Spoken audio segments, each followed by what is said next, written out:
Welcome back, 8th graders. This is the second part of our notes on G3, which is all about spatial reorganization. I am briefly going to review the summary. So geographers study the patterns of human populations and environmental factors to discuss spatial processes. Changes in geographic spaces are a cause and effect relationship between economic, cultural, and political interactions.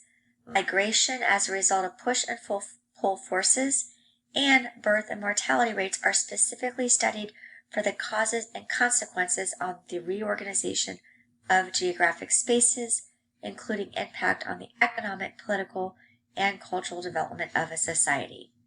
So in class, we have already done source explorations on two different sets of sources, both moving the capital of Brazil and also population pyramids. So today with these notes, we are going to finish G3, and then in next class, we will have done all of the source explorations on spatial reorganization. Just to review our starter claim, what we are using, trying to prove is sometimes true, but not always true, is that spatial reorganization is usually a result of migration. So for G through B, this is all about push and pull factors of migration. So what things push people out of their country of origin and what things pull people towards a host country. So here are the beginning of your notes. So push and pull factors are used by geographers to explain why people migrate. So we know they do migrate, but we want to know why. And there are two types of migration. There's internal migration. So if your parents move to Florida from another state, that is internal migration. And then there's external migration. If your parents moved here from a different country, that would be an example of external migration. No matter what type of migration, there was always something either pushing them out of where they originally lived or pulling them towards where they chose to move. And that's what we're looking at. So push factors, those are negative. People migrate because the economy, the environment, the government, and or cultural is unfavorable enough to push them out of their current homes. So there it becomes so unlivable that they have to leave. So here in this top image, we have people in Asia that are being forced to migrate because of climate change, which makes their land not suitable for farming.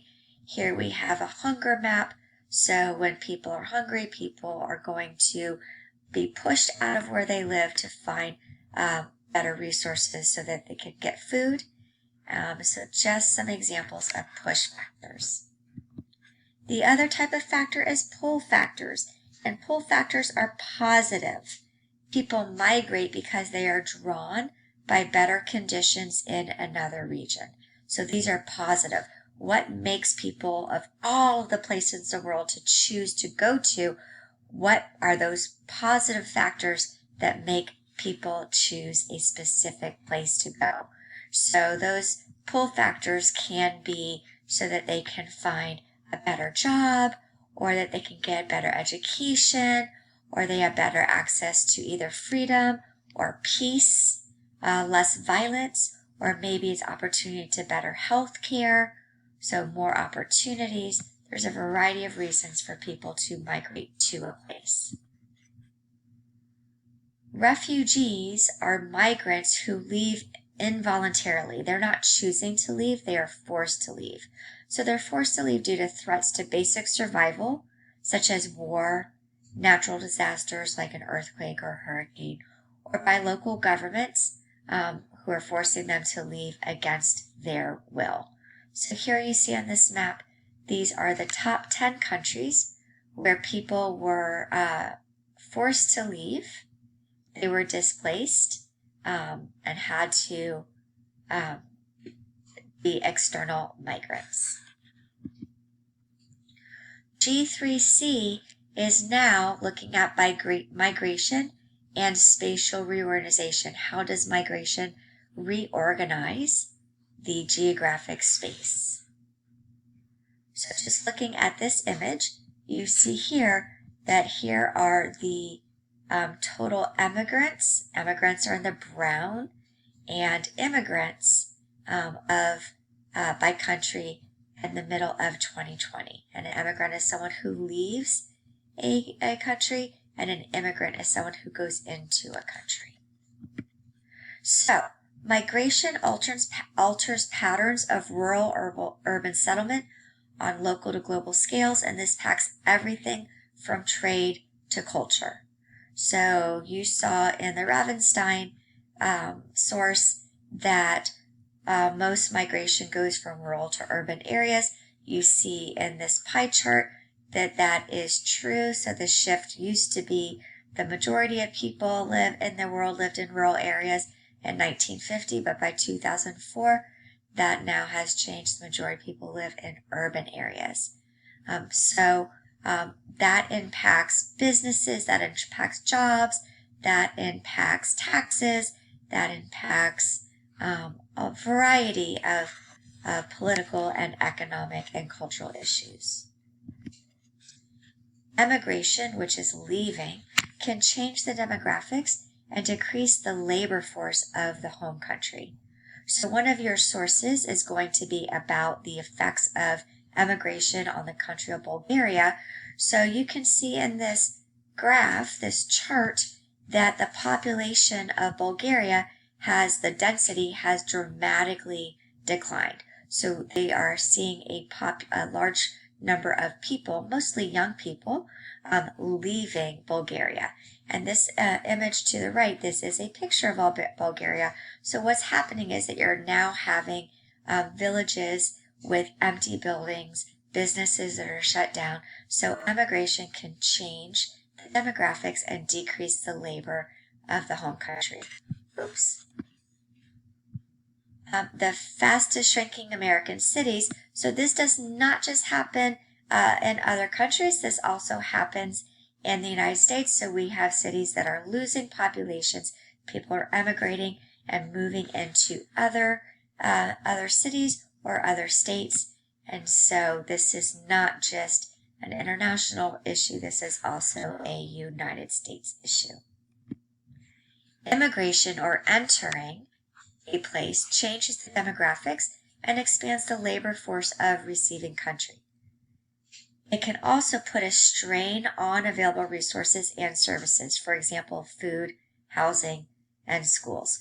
So we live in a melting pot, so we definitely live in a country that experiences immigration or people entering the United States from all over the world. And so this definitely changes our demographics, changes our population dynamics, the languages that we hear, the food that we eat, all of those things are affected. Here, this map on the top right shows the metro cities with the highest percentage of immigrant residents. So definitely these areas would experience more of those demographic changes and more people coming in, more people to work. This bottom image right here is showing different positive changes that any host country, not just the United States, can experience when immigrants choose to come to their country.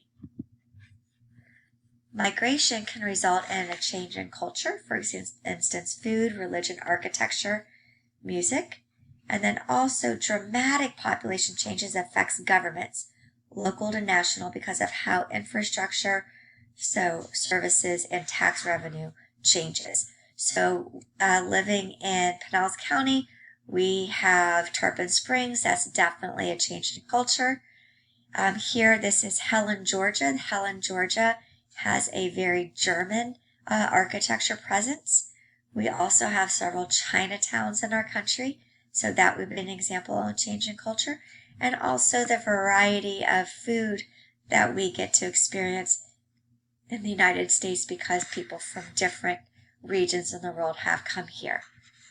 We also have changes in things like healthcare, also internationally, when you have refugees, when immigrants are forced to leave their country, for instance, Syria, moving to countries like in Italy, in Europe, then that definitely can put a strain on the governments of those places because they now have such a huge increase in people that are in need of food and shelter and healthcare and education that sometimes it can put a strain on those types of governments.